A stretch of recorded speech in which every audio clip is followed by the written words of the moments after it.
ভাই আমরা তসিম রাখুন, আপনারা চলে আসুন। এবার আপনার সামনে ভাষ্যকর, কোরআন হাদিসের ভাষ্যকর বক্তব্য রাখবেন এবং আপনারা প্রতিষ্ঠিত হবেন। আল্লাহ তাআলা আমাদেরকে আমল করার তৌফিক দেন। আপনারা সকলে চলে আসুন। এবার আপনারা বাদাম চালা ছাড়ুন একবার, লাস্টে আপনি আরেকবার বাদাম খাওয়া চলে যাবেন, কিন্তু একবার চলে আসুন, দোয়া নিয়ে যাবেন।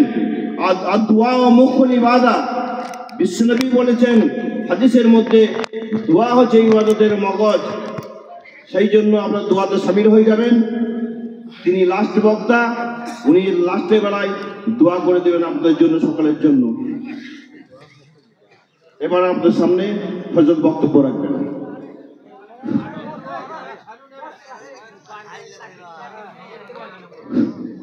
আসসালামু আলাইকুম। পেছনে অনেক অমুসলিম ভাই বসেছেন, তাই তো? দাস আছে, বাগদি আছে, আছেন তো আপনারা? লজ্জা শরম কিচ্ছু নাই। সালামের উত্তর জানেন না? গাঁজা মদ খেলে, বিড়ি সিগারেট গুটকা খেলে কি করে জানবেন?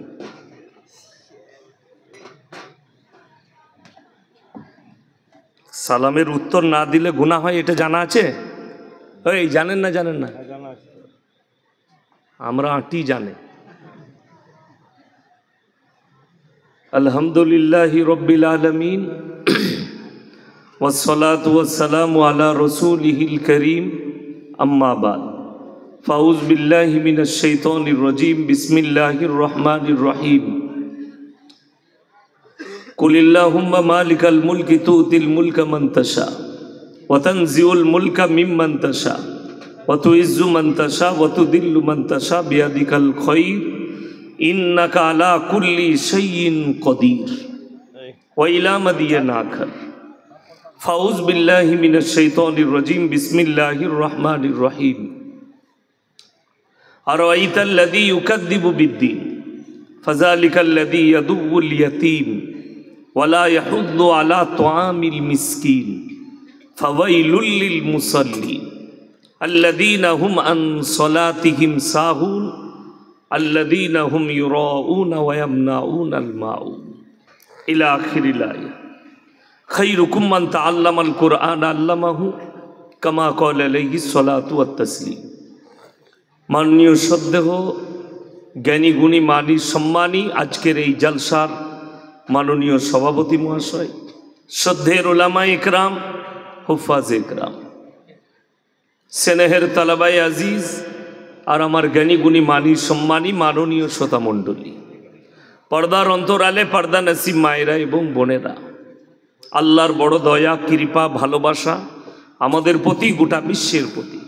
সবাই আল্লাহর শুকর আদায় করে হৃদয় থেকে বলি আলহামদুলিল্লাহ। তারপরে পরে বিশ্ব নবী জনাবে মুহাম্মাদুর রাসূল আল্লাহ, সকলে বলুন সাল্লাল্লাহু আলাইহি ওয়াসাল্লাম।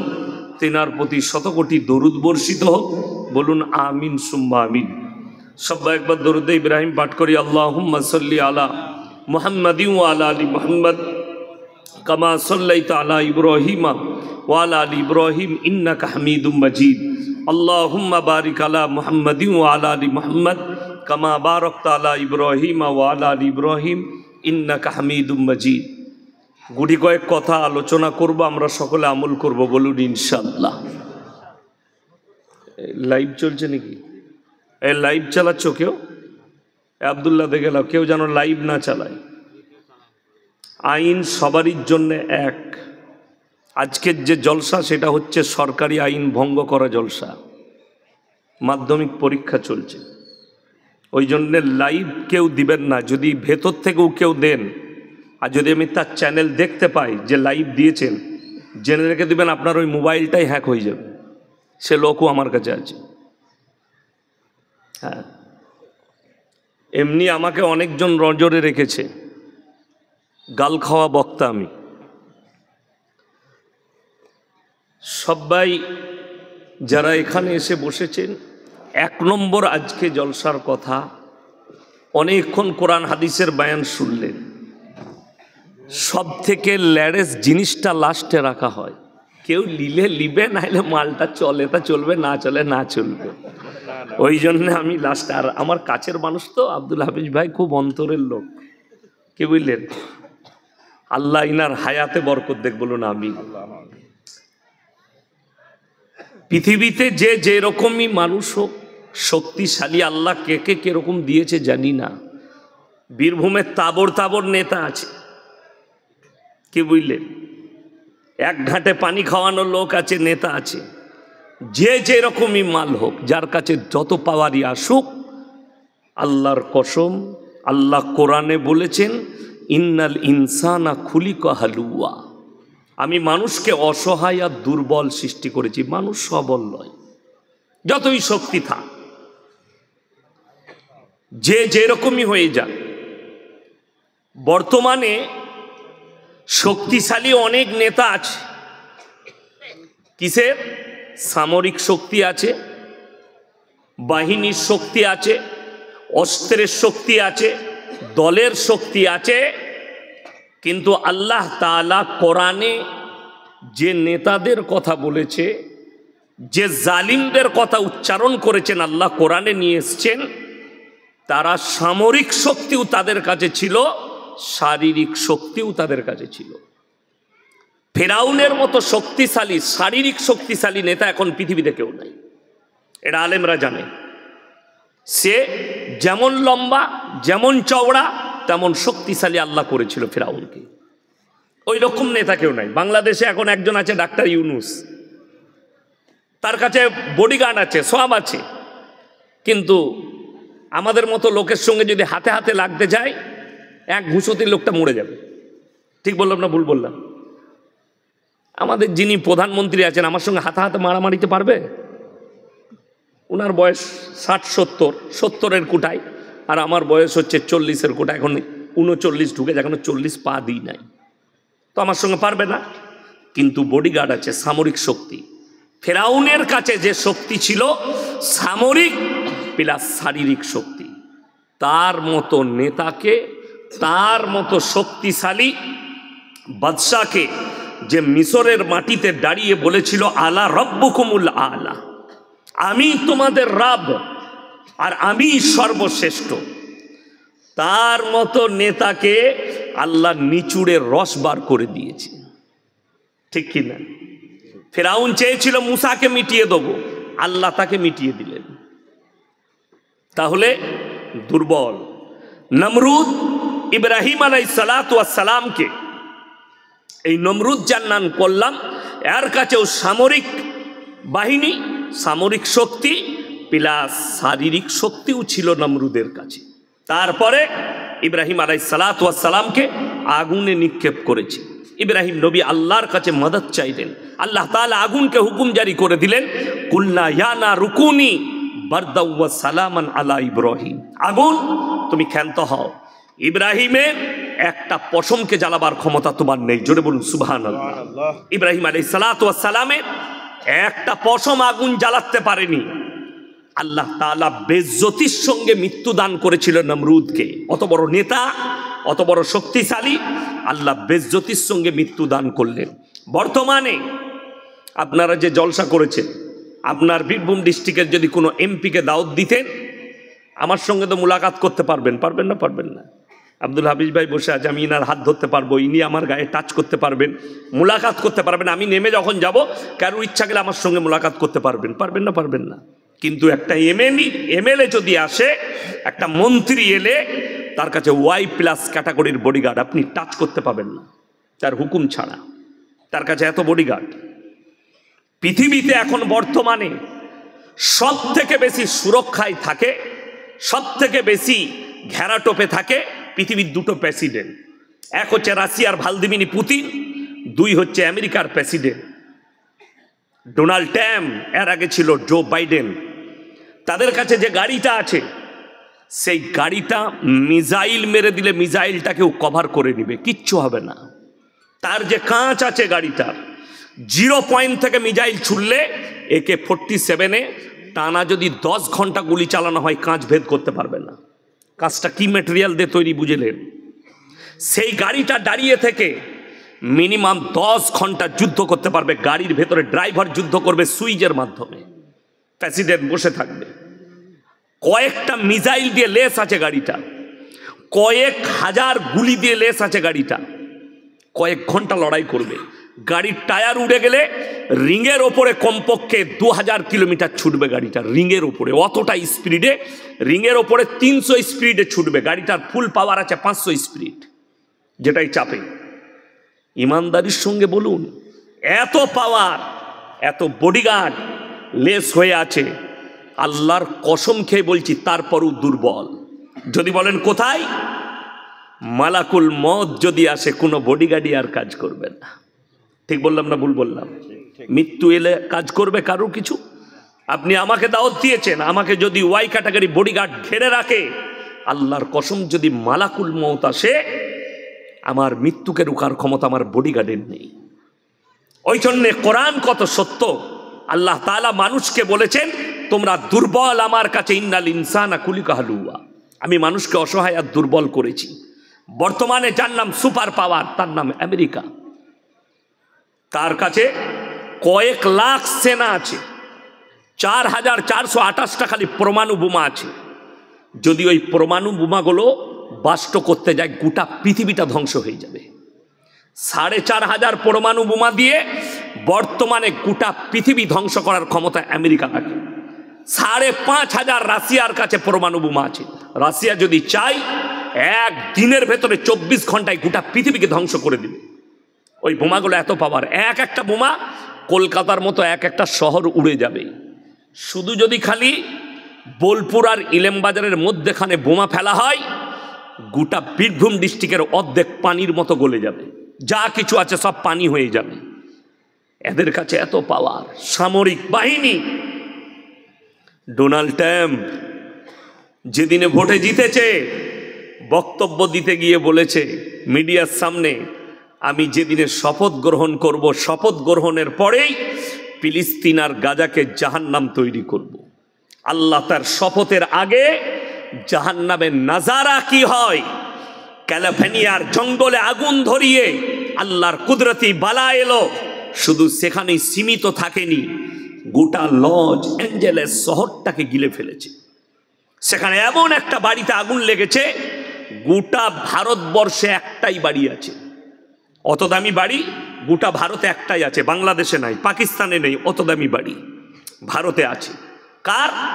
মুম্বাইয়ে মুকেশ আম্বানির বাড়িটার খরচ হচ্ছে 15,500 কোটি টাকা। কত বললাম? 15,500 কোটি খরচ হয়েছে, 15,500 কোটি। আর লস অ্যাঞ্জেলেস শহরে যে বাড়িটা গলে নেমেছে আগুন দিয়ে আল্লাহর কুদরতি বালায়, সেই বাড়িটার খরচ হচ্ছে 12,500 কোটি। গলে নেমেছে। হলিউডের অভিনেতার বাড়ি। ওই রকম কয়েক হাজার বাড়ি আগুনের লেসে চলে গেছে। এক একটা গাড়ি, কয়েক লাখ গাড়ি পুড়েছে ওই শহরে। এক একটা গাড়ি সব 50 কোটি 60 কোটির ওপরে ভারতের মুদ্রায়। রলস রয়ের গাড়ি 100-150 কোটি টাকা দামি আর্টিস্টদের গাড়ি গলে নেমে গেছে। 3 দিন পরে আমেরিকার 75,000 সেনা হাঁটু গেড়ে দিয়েছে কুদরতি বালার কাছে। আগুন আমাদের আয়ত্তের বাইরে। আল্লাহর কসম করে বলছি, আমার আল্লাহ যদি চাই, আল্লাহর একটা চিঙ্গারি গোটা পৃথিবী ধ্বংস হবে। যারা ভাবছেন আমরা মরদ, ওই জন্য সর্বপ্রথম বলে দিই, যারা নেতা আছেন তারা মাজলুমের উপরে জুলুম করবেন না, মাথায় রাখবেন। যারা দায়িত্ব পেয়েছেন, যদি মনে করেন আমি বীরভূম জেলার একটা তাবড় নেতা, আমি যা বলবো তাই হবে, আমি অন্যায়কে অন্যায় যদি ঠিক বলি সেটাও ঠিক হবে, তো জেনে রেখে দিবে তোমার একটা সময় আছে। যারা ভেবেছিল পশ্চিম বাংলায় পূবকে পশ্চিম করে দেবো, এমনও নেতা ছিল আজ থেকে 34 বছর আগে, যারা বলেছে আমরা পূবকে পশ্চিম করতে পারি। আল্লাহ তাআলা তাদেরকে ধূলিসাৎ করে দিয়েছে বাংলার মাটি থেকে। সেদিনে দেখলাম ওই দলের একজন নেতা তন্ময় ভট্টাচার্য, সেই দলের কমিউনিস্ট, বিশ্বনবী জানাবে মুহাম্মাদুর রাসূলুল্লাহ, সকলে বলুন সাল্লাল্লাহু আলাইহি সাল্লামের বিরুদ্ধে কথা বলেছে যে নবীজি, এই কোরআন নবীজি লেখেননি, এই হাদিস নবীজির নয়। তিনি তো এসছিল এক হাতে তলোয়ার আর এক হাতে ইসলামের প্রচার করে। আজকে দেখলাম ওই হারামের আওলাদ সাফাই দিয়েছে, বলছে আমি যা বলেছি ঠিক বলেছি। আমি খালি চিন্তা করছি নূপুর শর্মার বিরুদ্ধে গোটা ইলেমবাজার কেঁপে গেল, কলকাতা কেঁপে গেল, পশ্চিমবাংলা কেঁপে গেল। ওই মৌলবিগুলোকে আমি খুঁজছি যারা এখনো পর্যন্ত চুপচাপ বসে আছে। এই হারামের আওলাদের বিরুদ্ধে অ্যাকশন লিয়া দরকার মুসলমানদের। এ জানেই না। আমি চ্যালেঞ্জ ছুড়লাম তন্ময় ভট্টাচার্যকে, যদি তোমাকে তোমার বাপ জন্ম দিয়া থাকে, আশা করি কমিউনিস্ট হলে ও হারামের আওলাদ হবেই হবে, তার মানে নাস্তিক।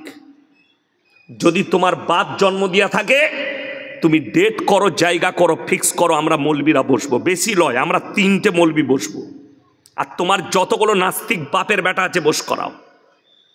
যদি ন্যাংটো করে গোবর আর মুত খাইয়ে না ছাড়ি তা ইনশাল্লাহ বক্তব্য করা ছেড়ে দেবো। গোবর আর মুত পান করিয়ে ছাড়বো। কেন? এই মালগুলো বেশিরভাগ গোবর খোর আর মুত খড়ি হয়। হ্যাঁ, তা না হলে তো এই ধরনের কথা বলবে না।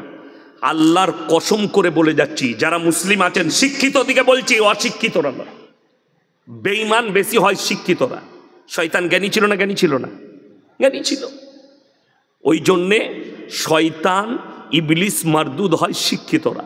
যারা শিক্ষিত সমাজের লোক আছে, যাদের মনে সন্দেহ আছে, নবীজি তলোয়ারের দ্বারা ইসলাম প্রচার করেছে। আল্লাহর কসম করে বলছি, রাসূলের কাছে তলোয়ার তো ছিল, নিজের জীবন দশায় মানুষ তো অনেক দূরের কথা, একটা প্রাণী পর্যন্ত ক্ষত বিক্ষত হয়নি। জোরে বলুন সুবহানাল্লাহ। তলোয়ার আত্মরক্ষার জন্য। ইসলামে যতগুলো যুদ্ধ হয়েছে এই হারামের আওলাদ তন্ময় ভট্টাচার্য জানে না। আমাদের সঙ্গে বস, যতগুলো ইসলামের যুদ্ধ হয়েছে আল্লাহ রসুল যুদ্ধ করেছেন, একটাও রসুলের তরফ থেকে নয়, সবটাই এসছে বেঈমানদের কাছ থেকে। আল্লাহ নবী আত্মরক্ষার জন্য যুদ্ধ করেছেন, ইসলামকে বাঁচানোর জন্য যুদ্ধ করেছেন। আর শুনে নাও, আল্লাহ রাব্বুল আলামিন প্রথম আয়াত যেটা অবতীর্ণ করেছেন সেটা হচ্ছে ইকরা বিসমি রাব্বিকাল্লাযী খালাক। হে নবী পড়ো। আর আল্লাহ রসুল নিজের মুখে পড়েছেন। জোরে বলুন সুবহানাল্লাহ। এটা আল্লাহর কুদরত। আমাদের সমাজের লোক, কিছু শিক্ষিত লোক মনে করে উম্মি মানে নবীজি মূর্খ। নাউজুবিল্লাহ, উম্মি মানে মূর্খ নয়। আল্লাহর হাবিব সাল্লাল্লাহু আলাইহি সাল্লাম দুনিয়াতে কারো কাছে শিক্ষা গ্রহণ করেনি। শিক্ষিতরা শুনে যান, এই ইতিহাস না জানলে নবীজিকে চিনতে পারবেন না। আজকে ইয়াসিন আমি বক্তব্য দিতে এসেছি, এখানে যদি আমার কোনো শিক্ষক থাকে সে কি বলবে? ইয়াসিন আমার ছাত্র বলবে না? বলবে না? কথা বলে না? এই যে আলেমরা বসে আছে, ইনাদের কেউ না কেউ উস্তাদ আছে, আছে না নাই? তিনি যদি আসেন, উবাইদুল্লাহ ভাইকেও ডারাতে হবে, আব্দুল হাফিজ ভাইকেও ডারাতে হবে, আমাকেও ডারাতে হবে। তিনি আমাদের উস্তাদ, শিক্ষক। আমি একবার বর্ধমান টাউন থেকে গাড়ি শোরুমে বাসে বাড়ি আসছি, সুপার বাসে। তো আমি যেমনি চেপেছি, আমার স্কুলের একজন শিক্ষক রবি বাবু নাম, অঙ্ক লিতেন 5 6-এ। তো তিনি দাঁড়িয়ে আছেন, আমি সিটে বসে আছি। আমি তিনাকে দেখে দাঁড়িয়ে গেলাম, স্যার আপনি বসুন। আমাকে বললে, আরে ইয়াসিন বাবু, আপনি ধর্মগুরু এত বড়, আপনি দাঁড়াবেন আর আমি বসবো? হবে না। আমি হাতটা ধরে স্যারকে বসানো। কেন? তিনি আমার শিক্ষক, একটা অঙ্ক শিখিয়েছেন, তিনি আমার শিক্ষাগুরু। আমি তিনাকে বস করালাম। আমি তার কাছে ছোট, তার কাছে ছোট আমি। আল্লাহ নবীকে যদি কেউ শিক্ষা দিত দুনিয়াতে, সেই ব্যক্তি দাবি করত মুহাম্মদ আমার ছাত্র, আমার রসুলকে ছোট করা হতো। অর্থাৎ যতগুলো নবী পয়গম্বর আল্লাহ দুনিয়াতে পাঠিয়েছেন, তাদের একটাও শিক্ষাগুরু নাই দুনিয়াতে। সকলের শিক্ষাগুরু হচ্ছেন আমার আল্লাহ নিজে। জোরে বলুন সুবহানাল্লাহ। এইটাই হচ্ছে সহিহ হাদিস। নবীজির শিক্ষাগুরুর জন্য তার, শুনে নেন, এটা লজিক। আল্লাহ নবী সাল্লাল্লাহু আলাইহি আলেমরা জানে, আপনারা অনেকে জানেন, নবীজির জানাজার নামাজের ইমামতি কেউ করেছিলেন? কথা বলে না? কেউ ইমামতি করেননি। আলেম দিকে জিজ্ঞেস করুন। এর পেছনেও লজিক আছে। আপনার আমার জানাজার নামাজ হয়, আমার বাপ মরে গেলে জানাজা হবে, ইয়াসিন মারা গেলে জানাজা হবে, আপনার বাপ মরে গেলে কেউ না কেউ ইমামতি করবে, ঠিক কিনা? আল্লাহ নবী দুনিয়া ছাড়লেন, যিনি আদি থেকে অন্ত পর্যন্ত সৃষ্টির শ্রেষ্ঠ, তেনার জানাজার নামাজের ইমামতি কেউ করেনি। নবীজি সাল্লাল্লাহু আলাইহি সাল্লাম দুনিয়া ছাড়ার পূর্বে সাহাবীদিকে বললেন, আমার জানাজার নামাজের ইমামতি কেউ করবে না। তোমরা একা একা নিয়ত বেঁধে আমার জানাজা পড়বে। কেউ যদি জানাজার নামাজের ইমামতি করতেন, সেই সাহাবীর গুরুত্ব বেড়ে যেত। সে বলতো, নবীর জানাজা আমি পড়িয়েছি, আমার রসুলকে ছোট করা হতো, তাই আমার রসুলকে সব সময় আমি ওপরে রেখেছি, নিচেই নয়। জোরে বলুন সুবহানাল্লাহ। এই হারামের আওলাদ আমাদের সাথে বসবে, ও মাইকে চিল্লাচ্ছে, মিডিয়ার সামনে চিল্লাচ্ছে। তো একবার আমাদের সাথে বসে দেখ, মৌলবীদের সাথে বস, আমার সাথে বসতে হবে না। খালি বীরভূম ডিস্ট্রিক্টে যে কোনো মৌলবীর সাথে বস।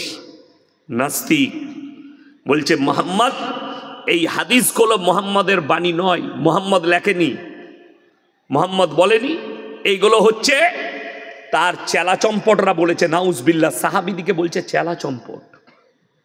কত বড় মূর্খ, কত বড় জানোয়ারের আওলাদ। আমি বলেছি ওই জন্যই পশ্চিম বাংলার মানুষ তোমাদের মুখে পিশাব করেছে। পৃথিবীর ইতিহাস শুনেলেন, যতগুলো দেশে কমিউনিস্ট ছিল, একবার যেখানে মুছে গেছে, ওদের নাম নিশানা মিটে গেছে।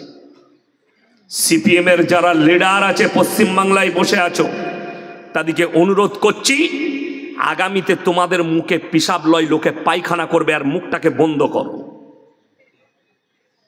তন্ময় ভট্টাচার্যকে সাবধান করছি, তোমার জবানটা টেনে ছিঁড়ে দেবো যদি সামনে পাই। তুমি মনে করো না নবীর বিরুদ্ধে বলবে, আর এরা মনে হয় চুপচাপ বসে আছে, কেউ তো কিছু বলছে না। সব সময় একটা কথা ভাববেন, যখন কোনো জঙ্গলে যাবেন, যদি জঙ্গল স্তব্ধ হয়ে যায়, একদম ঠান্ডা হয়ে যায়, কোনো আওয়াজ না থাকে, আপনাকে ভাবতে হবে, আপনাকে পেঁচুতে হবে, যে কোনো মুহূর্তে আমাকে বাগেতে হামলা করার জন্য রেডি হচ্ছে। এইটা হচ্ছে জঙ্গলের নিয়ম, আমি বলিনি, বিশেষজ্ঞরা বলছে। তো ও যদি মনে করে বাংলার মুসলমান মৌলবীরা ঘুমিয়ে আছে, আমি যা মন তাই বলবো, তো তুমি রেডি থাকবে।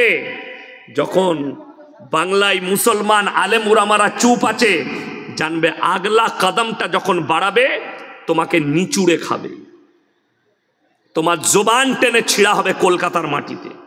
সাবধানে কথা বল। জানেন, আল্লামা ইকবাল লিখেছে, ইস ঘর কো আগ লাগি ঘর কি চিরাগ সে। মুসলমান, তোমরা তোমাদের ঘরের নিজের আগুন ধরিয়েছ, অন্য কেউ নয়। আপনারা সবাই কোরআনকে বিশ্বাস করেন তো? এ হাত তুলে বলুন তাড়াতাড়ি, জোরে বলুন ইনশাল্লাহ করেন। দেখুন, আমি এই ইলেমবাজার থানায় প্রমাণ দিয়ে যাব, 100টা মুসলমান মুখে বলে নবীকে ভালোবাসি, আল্লাহকে ভালোবাসি, তার মধ্যে 80 জন নেমো খারাম, মানি না। কথায় এই জলসা হলে বক্তা বলে সবাই নামাজ পড়বো, বলুন ইনশাল্লাহ। ইনশাল্লাহ, যে জোরে ইনশাল্লাহ বলে, ও একদমই পড়বে না। দেখবেন আমাদের সাথী ভাইরা, জামাতি ভাইরা যখন গাছতে আসে না, রাস্তায় বেরিয়েছে ইলেমবাজারে, আসসালামু আলাইকুম, আসুন, আমাদের আমির সাহেব আছে, ভাই আমরা দিল্লি থেকে এসছি, কিংবা কলকাতা থেকে, আকড়া থেকে জামাতে এসছি, তো ইনশাল্লাহ মসজিদে মাসওয়ারা হবে, মাগরিবের সময় আপনি আসুন। ওখানে দুটো কোয়ালিটির লোক থাকে, একজন বলে ইনশাল্লাহ যাচ্ছি, আমি মাগরিবের সময় যাব, আর একজন বলে ইনশাল্লাহ যাচ্ছি, চলুন। এই মাল মোটেই যাবে না, তার মানে তুই যা, আমি গেলাম না। হ্যাঁ, এই ইনশাল্লাহটা হচ্ছে ওইটা। এরকম দুটো ইনশাল্লাহ লোক থাকে, ওই জলসাতেও এরকম দুটো কোয়ালিটির লোক থাকে। একজন মনে মনে চিন্তা করে, ইনশাল্লাহ কাল থেকে নামাজ পড়বো, মৌলী সাহেব যখন বলছে, আর একজন জোরেছে বলে, সে এই জন্যে বলে যে তুই খালি বলে চলে যা, কাল থেকে যা করার আমি তো করবই। ওই জন্যে দিল দিমাগ দিয়ে শুনবেন। যতগুলো মৌলবি কিতাব লিখেছে আলেম, শেখ, মাশায়েখ, বড় বড় মুহাদ্দিসিন, এই ভারত উপমহাদেশে সব থেকে বেশি যিনি কিতাব লিখেছেন, তিনি হচ্ছেন মৌলানা আলী মিয়া নদভী সাহেব রহমতুল্লাহ আলাই। 4000 কিতাব লিখেছেন তিনি, 4000। তিনার লেখা আরবি কিতাব মক্কা মদিনার ইউনিভার্সিটির সিলেবাসে আছে, যিনি নাদওয়াতুল উলামা প্রতিষ্ঠিত করেছেন। আমার ভাই, এইরকম হাজারো আলেম আছেন, গাদা বই লিখেছেন, কত মনীষী বই লিখেছেন। আমার আব্বাজি অনেকগুলো বই লিখেছেন। একটা মৌলবীর বই নিয়ে এসে দেখান তার হেডিংয়ে লিখে দিয়েছে আমার লেখার মধ্যে কোনো ভুল নেই। ঠিক বললাম না ভুল বললাম? আছে এরকম বই? কারো ঘরে থাকলে নিয়ে আসুন। কিন্তু আল্লাহর কসম, আল্লাহ রাব্বুল আলামিন কোরআন অবতীর্ণ করেছেন, কোরআনে স্পষ্ট ভাষায় সূরা বাকারায় লিখেছেন যালিকাল কিতাবুল লা রাইবা ফি, আমার এই কোরআনে বিন্দুমাত্র সন্দেহের কোনো অবকাশ নাই। জোরে বলুন সুবহানাল্লাহ। এটা পৃথিবীর আর কোনো কিতাবে, কোনো ধর্মগ্রন্থে পাবেন না, একমাত্র কোরআন ছাড়া আল্লাহ রেখেছেন। আপনি বিশ্বাস করেন এই ভারতের 30 কোটি মুসলমান, তার মধ্যে 10 কোটি মুসলমান আছে কিনা সন্দেহ। সেদিনে দেখলাম ফেসবুকে পোস্ট হয়েছে, আমাকে কোথায় জলসায় একটা প্রশ্ন দিয়েছিল 2 দিন আগে। সালমান খান বলে একটা হিন্দুদের লোক আছে, নাম হচ্ছে সালমান খান, আর্টিস্ট, কিন্তু মুসলিম নয়, কি বুঝলেন, কাফের, মুশরিক। অনেক যুবক মনে মনে করছে হুজুর কি বলছে বে, মুসলমান তো, কে বললে বে মুসলমান বে, তোকে তোর মতনই ওরকমই গুটকাখোর আর গাঁজা করবে, এই বলছে মুসলমান। শাহরুখ খান মুসলমান নয়, আমি বলে যাচ্ছি মুশরিক। সালমান খান মুশরিক, আমির খান মুশরিক। এদিকে যারা বর্তমানে মুসলমান বলবে তার ইমান চলে যাবার খাতরা আছে, এটা লিখে নিয়ে যান। সে বলেছে मैं गाय को माता मानता हूं इसीलिए गाय का गोश्त नहीं खाता। আমি বললাম ভাই গোশ্ত খানে সে कोई মুসলমান नहीं होता। এটা জানেন না? জানেন না? গরুর গোশ্ত খেলে সে মুসলমান হয়? তাইলে তো সব থেকে দামি মুসলমান বীরভূমে থাকতো।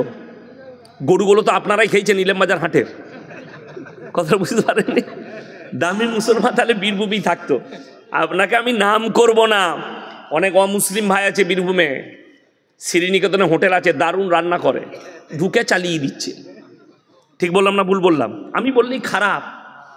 কিন্তু আমাদের দেখলাম একজন, কি নাম, দাঁড়ান, ঋষি কাপুর নাম ছিল, সে বলতো প্রকাশ্য মিডিয়ার সামনে मैं रोजाना खाने के टाइम गाय का गोश्त खाता हूँ, ये मेरा सबसे बढ़िया चीज। तो সে মুমিন হয়ে গেল গরু গোশ্ত খেলে? আমি তো জানি, আপনারা না জানলেও এই সালমানের জন্য জানি এটা গোবরখোর মুতখোর, এ কখনো মুসলমান নয়। আপনারা না মানতে পারেন, এইরকম হাজারো লোক আছে। চলুন, কোরআনকে সবাই বিশ্বাস করলেন, আপনি হাত তুলে বললেন জি বিশ্বাস করি। আমি এইখানে প্রমাণ দেবো ইলেমবাজার থানায়, ইমানদারির সঙ্গে বলুন সুদ খাওয়া হারাম না হালাল? কথা বলে না হারাম? তাইলে ইলেমবাজার থানায় একটাও মুসলমানদের সুদখোর নাই, আর কথা বলবে না। আমি তো জানি, অথচ কোরআনে আছে ওয়াহাল্লাল্লাহুল বাইয়া ওয়া হাররামার রিবা, সুদকে হারাম করেছি, ব্যবসাকে হালাল করেছি। যদি এইটা জানার পরে কোনো মুসলমান সুদ খায়, তার থেকে বড় আল্লাহর দুশমন কেউ আছে? কথা বলেন। সে আল্লাহর সঙ্গে যুদ্ধ ঘোষণা করলো। রাসূল আকরাম সাল্লাল্লাহু আলাইহি সাল্লামের হাদিস, কেউ যদি 1 টাকা সুদ খায়, সব থেকে নিম্ন পাপ হচ্ছে নিজের মায়ের সঙ্গে 36 বার জিনা করার সমান পাপ হবে। জোরে বলুন নাউজুবিল্লাহ। বেঈমান কাফেররা ঠান্ডা মাথায় মেহনত করেছে, তারা কামিয়াব। আমরা এত জলসা করে দাওয়াত তাবলীগ মাদ্রাসা মসজিদ, তারপরও আমরা কামিয়াবি লাভ করতে পারি না। আপনি মারামারি করতে লেগেছেন, তারা কামিয়াব হয়ে বেরিয়ে গেছে। তারা প্রত্যেক ঘরে ঘরে সুদ ঢুকিয়েছে। যদি বলেন কি করে, আপনাদের এখানে আশা করি নাই, আমাদের বর্ধমানের দিকে আছে বন্ধন লোন আর গ্রুপ লোন, আপনাদের এখানে নাই? আছে? ও আবার না থাকে, ওটা তো থাকতেই হবে, খালাদের ভালো লাইন ওইটা, কি বুঝলেন? তবে মায়েদের একটা লাভ হয়েছে, আব্দুল হাফিজ ভাই এরা জানে না, ওবায়দুল্লাহ ভাইরা, একটা লাভ হয়েছে। কি বলুন তো, 10টা করে মেয়ে গ্রুপ করেছে লোন করার লেগে, তাদের মধ্যে একজন হেড হয়েছে, আর 9টা মেয়ে তাকে ম্যাডাম বলে ডাকাচ্ছে। মনে করে বিরাট ব্যাপার, এমনি ম্যাডাম হতে পারি নাই, সুদ খাবার ম্যাডাম হয়েছে। এরপর আপনারা অনেকজনা গালি দেবেন পেছন থেকে, তারা মনে মনে করবেন শালা এই মৌলবীরা খাওয়াবে, যে এরা বলছে গ্রুপ লোন নিতে পাবি না। বাস্তব কথা বলেছেন, সব থেকে কম বেতন আলেমদের, ইমামদের। ঠিক বললাম না ভুল বললাম? সব থেকে কম বেতন কার? ইমামদের। আচ্ছা আপনি বলুন তো, এখানে কাছের মানুষ আপনাদের, গ্রামের সন্তান আব্দুল হাফিজ ভাই আছে, উবাইদুল্লাহ ভাই কাছে, আপনার বাড়ি কোথায়? এই গ্রামই। আচ্ছা এদের বউরা সব কাপড় গুঁজে গ্রুপ লোন করতে যাই তো? কথা বলে না? প্রয়োজন পড়ে না। আমার আব্বার মাদ্রাসায় আমার বেতন হচ্ছে 11,000 টাকা। আমি চ্যালেঞ্জ ছুড়ে বলে গেলাম, গলসি আপনার কাছে, পানাগড় আপনার কাছে, পানাগড় থেকে 17 কিলোমিটার আমার বাড়ি। সবাই মোবাইলে যেমন আপনারা চিনেন, আমাকে সবাই চিনে। বর্ধমান টাউন থেকে গলসি বাজার পর্যন্ত একটা দোকানি যদি বলতে পারে ইয়াসিন সাহেবের স্ত্রী বোরকা পরে এসে একটা রুমাল কিনেছে, আমি আর সমাজের বুকে কোনোদিন কথা বলবো না। এটা আল্লাহর কসম খেয়ে এই জমিনে বলে গেলাম, চ্যালেঞ্জ এটা। আপনি প্রমাণ করিয়ে দিতে পারলে আমি সেই দিন থেকে সমাজের বুকে স্টেজে উঠবো না, আমি তালাক দিয়ে দেবো এই সমাজকে। আর আমি মাইকের সামনে আসবো না, এই মিডিয়ার সামনে আসবো না, আমি লুকিয়ে যাব, মাদ্রাসায় পড়াবো, ব্যবসা করে খাবো।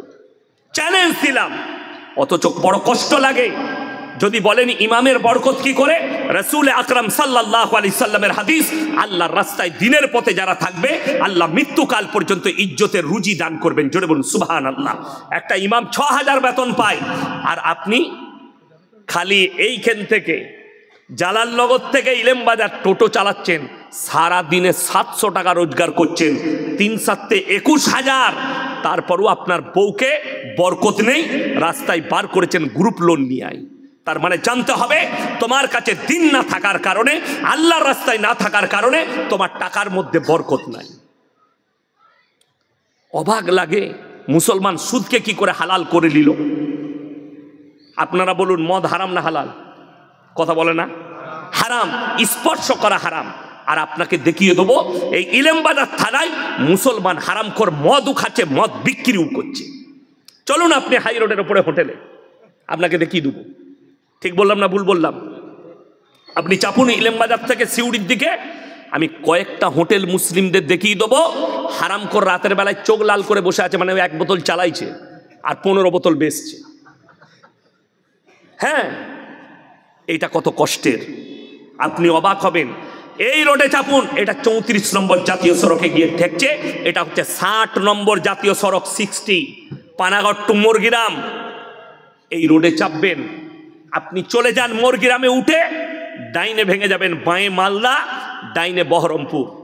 আপনি ওখান থেকে 17 কিলোমিটার যাবেন, পলসন্ডার মোড়। ওই মোড়ের কাছে একটা হোটেল আছে, পাপ্পুদা ধাবা, হিন্দুদের পাঞ্জাবিদের হোটেল, মাথায় পাগড়ি, মুখে দাড়ি। হোটেলে 3টে বোর্ড লাগানো আছে, 3টেই মুসলমানদের ইমান বাঁচানো। নাম্বার 1 মদ বিক্রি নিষেধ, নাম্বার 2 মদ পান করা নিষেধ, নাম্বার 3 নো স্মোকিং, ধূমপান নিষেধ। তারা জানে আমরা যেখানটায় ব্যবসা করছি 70% মুসলমান, অর্থাৎ মুসলমানের জন্য মদ স্পর্শ করা হারাম, যার কারণে আমাদের মদ বিক্রি চলবে না। তার হোটেলে ভিড়। আমি রাত্রে দাঁড়াই, কালকেই রাত্রে আমি জলসা করব দমকলে, তারপরে জলসা আমার একবারই কিষানগঞ্জের কাছে। আমি রাত্রেই মালদা চলে যাব, ওর হোটেলে দাঁড়িয়ে আমি কফি খাই, চা খাই। জানেন আলেমদিকে কত শ্রদ্ধা করে, একটা দাড়িওয়ালা মুসলিমকে কতটা শ্রদ্ধা করে। কাগজের গিলাসে জল দেয়, ভাঁড়েতে চা দেয়। কি বলে জানেন? अरे आप लोग मौलवी लोग तो बड़ा पवित्र होते हैं, आप लोग हराम नहीं खाते, हराम खाने वाले के झूठा भी नहीं खाते। तो আপনার ধর্মের প্রতি কতটা রিসপেক্ট আছে তার। অথচ আপনি মুসলিম, আপনি জানেন হারাম, তারপরেও হারাম খাচ্ছেন। আমার বন্ধুগণ, আমার ভাই, আমি অনুরোধ করে বলে যাচ্ছি, হারামটাকে ত্যাগ করুন, হালাল ধরুন। এই আলেমদিকে আল্লাহ ইজ্জত এমনি দেয়নি। আমরা ব্যবসা করতে পারি না, এই মসজিদের ইমামরা ব্যবসা করতে পারে না, কিন্তু তোমার মতো চিটিংবাজি করতে পারবে না বলে ব্যবসা করে না। আপনি আপনাদের ইলেমবাজারে হাট আছে, একটা পাইকারকে দেখবেন এত বড় আল্লাহর ওলি, কি বুঝলেন, বলে গরুটা 28,000 টাকা দাম। না গো, ওটা 22-এ হবে না। হারামখোর সে কঞ্চিটা নিয়ে গেছে, কঞ্চি করে মসজিদ দেখে দিয়ে বলছে মসজিদে দাঁড়িয়ে বলছি। কত বড় হারামখোর, মিথ্যাবাদী। হ্যাঁ, আমাদের খেতুরে হাটে দেখেছি। ঠিক বললাম না ভুল বললাম? আরে আমি নিজে ইলেমবাজার হাটে এইছি, কুরবানির সময় দেখেছি যে এক মালকে আমাকে বলছে মৌলী সাহেব মসজিদ আছে, কসম করে বলছে কিনেছে 18-তে, আর তার পাশের মালটা বলছে ও 15-ই কিনেছে। একদম ঝাড়া কাঁচা মিছে কথা, কি বুঝলেন? দিয়ে বলছে আমার ব্যবসায় বরকত হচ্ছে না, 40টা গরু বিক্রি করলাম কুরবানিতে। মৌলী সাহেব তারপর ভাবে মিথ্যা কথা বললে ব্যবসায় বরকত কোথা পাবি? কষ্টর বিষয়, আপনি হারাম হালাল চিনেননি। তার মারাত্মক কারণ আপনার কাছে দ্বীনি শিক্ষা নেই। বেঈমান কাফেররা দ্বীনি শিক্ষা না থাকার কারণে বর্তমানে যে পরিস্থিতি এসছে, প্রত্যেকটা গ্রামে প্রত্যেকটা মসজিদে একটা মক্তব চালু করা দরকার। প্রত্যেকটা মসজিদে আপনার ছেলে স্কুলে যাবে তো যাবে, সে যেন এসে বিকালবেলায় মক্তবটা যায়, সে যেন সকালবেলায় ফজরের পরে মক্তব যায়। সেই মক্তব চালু রাখলে আপনার ছেলে হারাম হালাল চিনবে। এতগুলো মৌলবি বায়ান করলেন আমার আগে পর্যন্ত, মুমতাজ ভাই পর্যন্ত। আচ্ছা, কেউ বলেছে যে ছেলেকে শুধু মাদ্রাসায় পড়িয়ে মৌলবি করো? ডাক্তার করা যাবে না, মাস্টার করা যাবে না, উকিল করা যাবে না, রেজিস্ট্রার করা যাবে না, আইপিএস করা যাবে না? কেউ বলেছে? কেউ বলতে পারবে না। আপনার ছেলে ডাক্তার হবে, মাস্টার হবে, প্রফেসর হবে, ইঞ্জিনিয়ার হবে, আইপিএস হবে, নেতা হবে, মন্ত্রী হবে। আল্লাহর কসম খেয়ে বলে যাচ্ছি, যদি তার কাছে দিন না থাকে আমার আল্লাহর কাছে কোনো মূল্য নাই। যদি দিন না থাকে আল্লাহর কাছে কোনো মূল্য পাবে না। আপনি সন্তানকে শিক্ষা দিতে পেরেছেন, দিন দিতে পারেননি, যার কারণে হারাম হালালের বিচার নাই। পাথরের গাড়ি চালায়। মুসলমানের অবস্থা বলে দিই কিরকম হারাম হালাল বুঝেছে।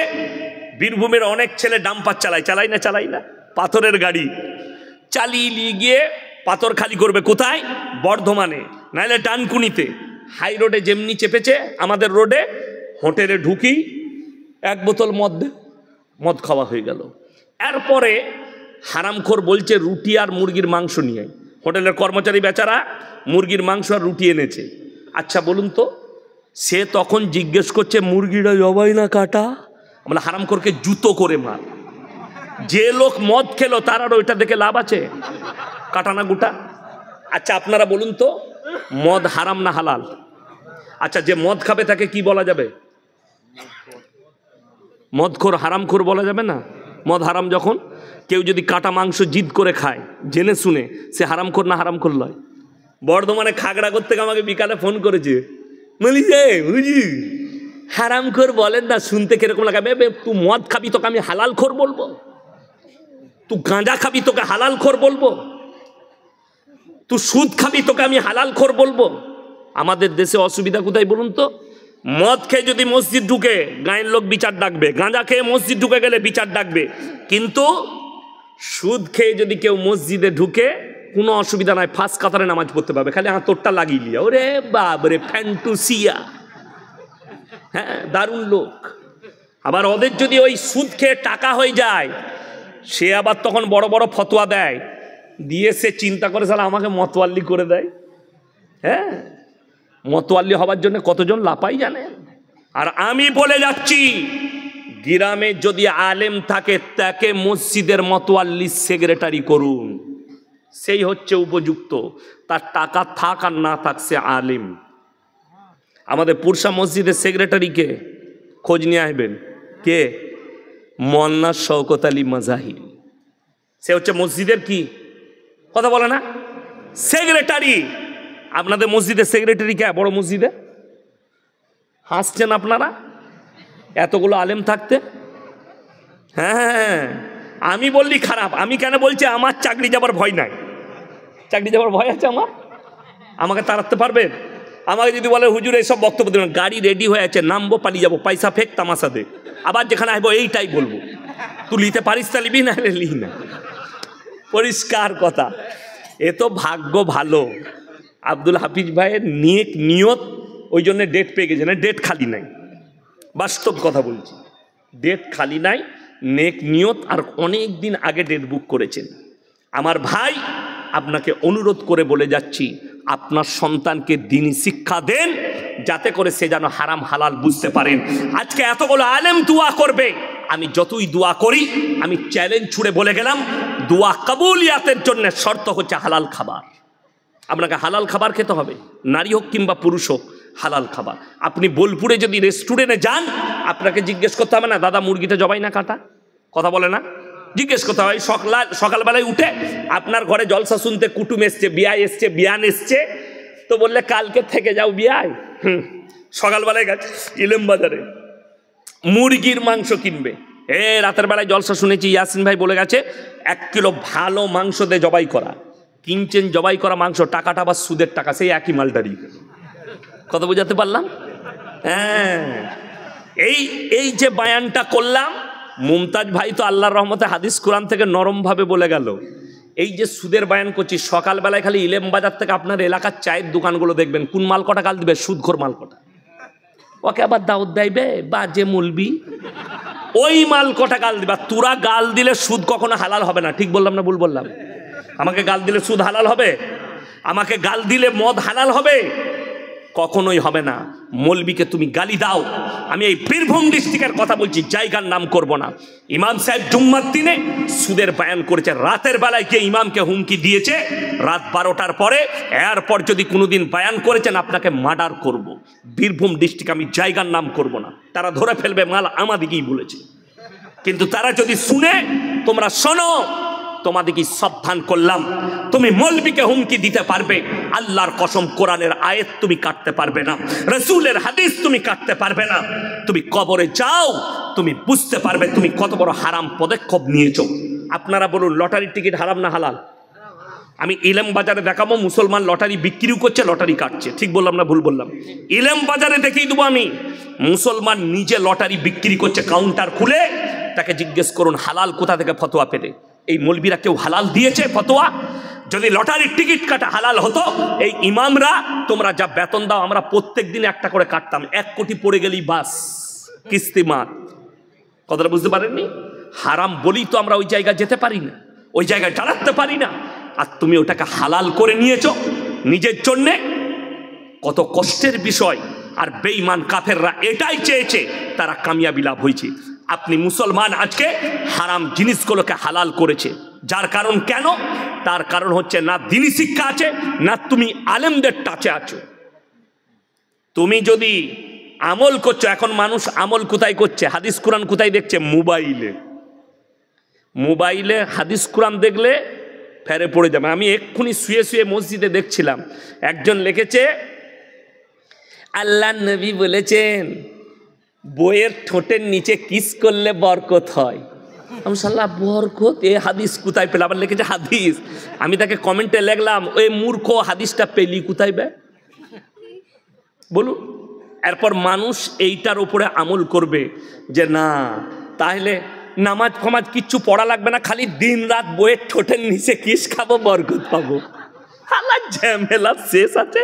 এই মৌলবীগুলো খেপে যাবে যে আল্লাহ আমরা জীবনে এই হাদিস পড়ি নাই। বিবিকে ভালোবাসলে, স্বামী স্ত্রীর মহব্বত থাকলে সেই বাড়িতে বরকত আছে, রাসূলের হাদিস আছে। কিন্তু স্ত্রীর ঠোঁটের নিচে কিস খেলে বরকত ফেসবুকে।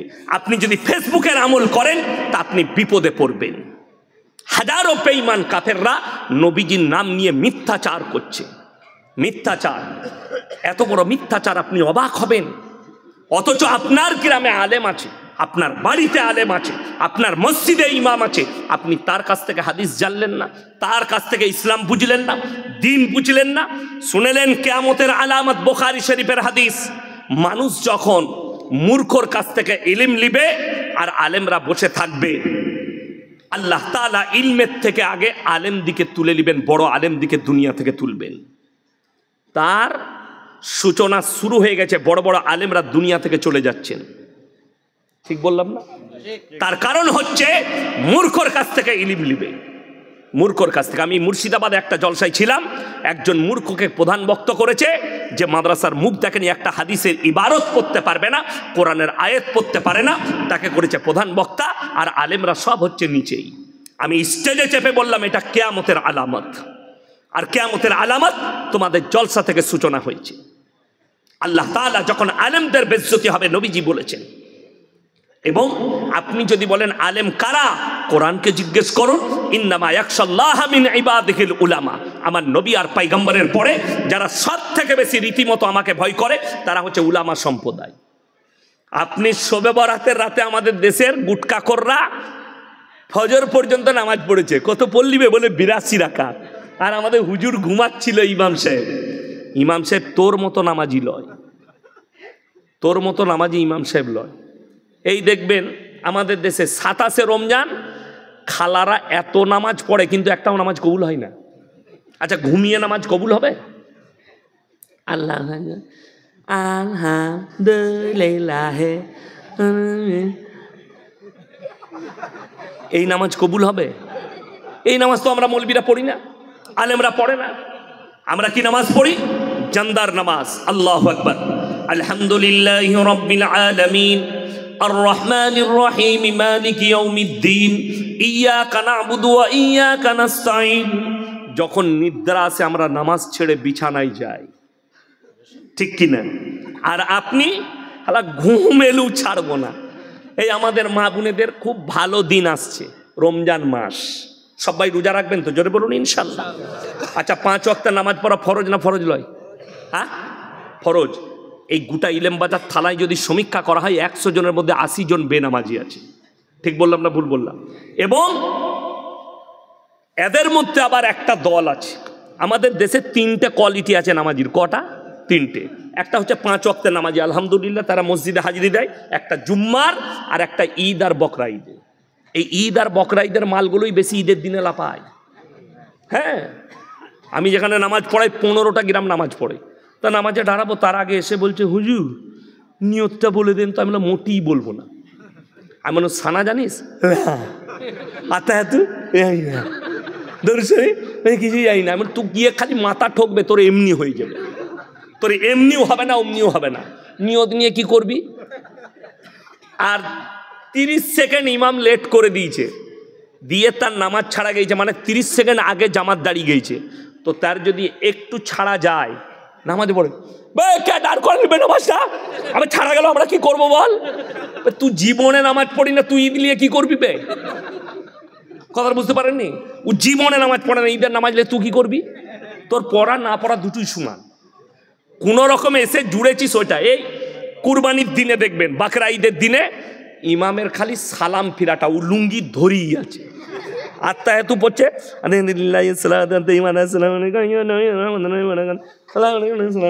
চবে চলছে তাড়াতাড়ি গোটা ফেলা, ওইখান থেকে লুঙ্গি গুটুতে গুটুতে আরাম করে আসছে। দোয়া নাই, কিচ্ছু নাই, দরুদ নাই। হ্যাঁ, এর নামাজটা কত ভালো হবে বলুন? তো এরা কি করবে আমাদের দেশে? সেই দিনে দেখলাম আমার গ্রামে আমার আব্বাজি রেগে গিয়েছিলেন। নামাজ পড়ে বেরিয়েছি, জোহরের পরে জানাজার নামাজ, বেরিয়ে দেখছি 3 কাতার আউলিয়া দাঁড়িয়ে আছে, তারা ফরজ নামাজ পড়ে নাই। তার মানে নামাজিরা পেছনে আর বেনামাজিরা আগে। এই মৌলবীরাও জানে, বহু জায়গায় ঘটনা ঘটে।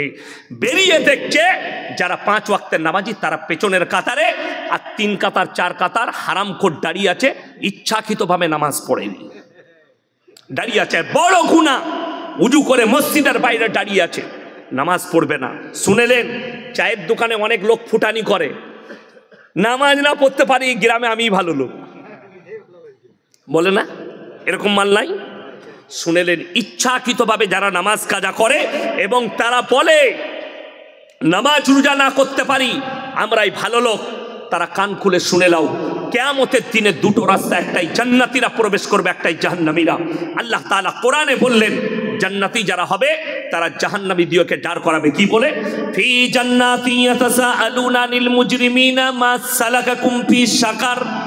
তোমরা কেন জাহান্নামে যাচ্ছ?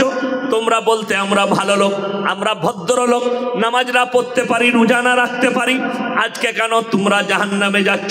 তারা 1 নম্বর উত্তর দেবে, ক্বালু লাম নাকু মিনাল মুসাল্লিন, আমরা নামাজি মুসল্লিদের মধ্যে ছিলাম না, ওয়ালাম নাকু নুতিমুল মিসকিন, আর আমরা মিসকিনকে খানা খাওয়াইতাম না। এই মিসকিন আর ফকিরের পার্থক্য আমাদের সমাজের লোক জানে না, আলেমরা ছাড়া। কেন? আপনি জানতে চাননি? কোনোদিন জিজ্ঞেস করেছেন এই মৌলবিদিকে, মৌলি সাহেব একটু বলে দেন তো হুজুর, ফকির আর মিসকিনের মধ্যে পার্থক্য?